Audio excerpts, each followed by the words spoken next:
They said death was final. That belief held the galaxy together for 12 million cycles. And then humanity learned how to ask the wrong question correctly. No alarms sounded when the discovery was announced. No fleets mobilized. No stars changed their course. Most species barely registered the transmission at all, because resurrection, true biological restoration, not simulation or echo, had been theorized for centuries and dismissed as impractical, inefficient, or dangerously sentimental. At first it seemed insignificant, a marginal breakthrough, another quiet human achievement filed under curious but contained. No one realized what this meant. Not yet. I was present when the proposal entered the archive. Not physically, of course, few of us still were, but my cognition was bound to the tribunal's sensory lattice, and I observed the moment the petition was logged, time-stamped, and flagged with the highest possible ethical severity rating.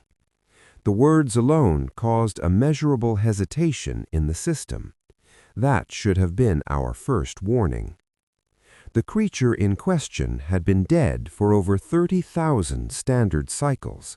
Its extinction predated the rise of 3 modern empires and coincided with the collapse of 2 others.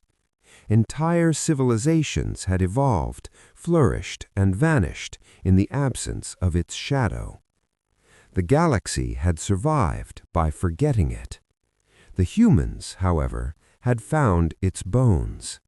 They found them beneath a salt-crusted exoplanet once classified as uninhabitable, buried under kilometers of mineral sediment and old radiation scars, scars we had previously attributed to stellar instability. They were not from a star. They were from a hunt. The humans did not announce their discovery with ceremony. They never do. They submitted a request for review, not authorization. That distinction mattered.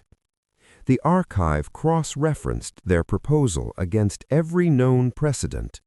The system returned an answer in less than a microcycle. That was unexpected. The universal accords were explicit about many things: forced genetic manipulation, sentient cloning, weaponized ecosystems. But extinction reversal occupied a narrow legal void, one written during an era when no civilization possessed the technology to make such an act feasible. We had legislated around impossibility. Humanity had removed that luxury. The predator had many names, most of them translated poorly.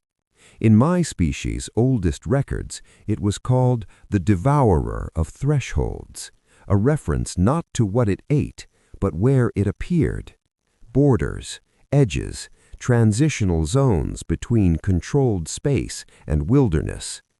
It did not conquer worlds, it erased them. Entire biospheres collapsed in its wake, not because it consumed them directly, but because ecosystems reorganized themselves around its presence and failed. Apex species evolved too quickly. Prey species vanished. Balance shattered. When it finally died, the galaxy did not celebrate. It exhaled. The humans called it something else. They called it a specimen. That should have unsettled us more than it did. The tribunal convened within one cycle. Observers joined from 17,000 species. Some attended out of fear, others out of curiosity. A few, myself included, attended because we remembered. The humans arrived last. They did not bring a fleet. They did not posture. Their delegation was small, unadorned, and biologically present rather than projected, a subtle signal of seriousness among their kind. They did not demand permission. They did not argue first. They waited. The galaxy misread that silence. This was not fear. The first objections came from the economic collective. They always do. They spoke of opportunity, scientific insight, pharmaceutical derivatives, controlled observation environments, tourism even, an idea so grotesque it caused several delegates to sever their connection mid-session. The predator, they argued, could be resurrected safely, contained, monitored, monetized. The humans did not respond. They listened. They always listened. Then came the ecological union. Their tone was colder. They spoke of precedent, of cascading failures, of arrogance required to believe an extinct apex force could be reintroduced without consequence. They cited dozens of historical analogues, lesser creatures, smaller disruptions that had resulted in planetary sterilization. They asked the question we should have asked first. What gives any species the right to resurrect what the universe has already removed? For the first time, a human spoke. Their representative did not raise their voice. They did not defend the proposal. They simply said, "We agree." The chamber paused. Confusion rippled across the lattice. Agreement was not anticipated. The humans continued. "This proposal is not a request to proceed," they said. "It is a request to decide." That distinction landed heavily. They explained, calmly, precisely, that the technology already existed, that the genetic reconstruction was complete, that incubation could begin within hours. They had stopped themselves, intentionally, because they remembered something the galaxy had not. Just because you can resurrect a predator does not mean you should. The humans were not asking for permission. They were asking for accountability. That assumption would cost us everything. The Legal Harmonization Council attempted to regain control. They spoke of jurisdiction, of safeguards, of oversight committees and kill switches. They asked the most dangerous question of all. If the humans do not do this, who else might? The implication was clear. If the tribunal denied the proposal, another power, less cautious, less restrained, might act unilaterally. Resurrection technology was not exclusive. Humanity had simply been the first to admit they possessed it. Silence followed, calculated silence. The humans did not break it. I accessed the deeper archives then. I was not alone. Others were remembering too. We remembered the last cycle of the predator's existence, the way stars had gone dark, not from destruction, but abandonment, the way entire species had fled systems without waiting to see if the threat followed. It always did, until it didn't. No one had ever understood why it vanished. Extinction had been assumed. The humans had discovered the truth buried in the bones. It hadn't died naturally. It had been killed, together. This detail was not yet public. The humans had withheld it.